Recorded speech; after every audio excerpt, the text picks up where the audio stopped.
Со поинаков лик, по само 35 дена поминати во затвор, наместо 7 години, поранешниот директор на царината Драган Даравелски пред пладнево беше пуштен од Идризово. Надвор го чекаа два автомобили. Уопшто не застана на обидот за земање изјава. Господин Даравелски, што ќе правите сега?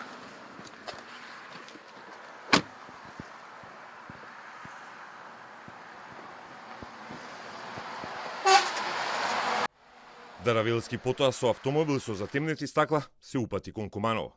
Тој вчера доби позитивен одговор на барањето за повторување на судската постапка, што пак го отвара патот за застарување на делото кое му се става на товар.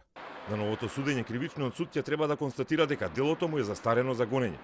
Одлуката за повторно судење добила потврда и од апелација затоа што му се судело во отсуство. Во соопштенијето од кривичен се повикуваат на Европската конвенција за екстрадиција и на Законот за кривична постапка, според кој, ако некој е осуден во отсуство, треба да добие можност да му се суди и во негово присуство, ако во рок од 1 година од денот кога дознал за пресудата, го побара тоа. Ова прашање беше спорно и за дел од експертите за обвинителството, кое се жалело на одлуката на кривичен.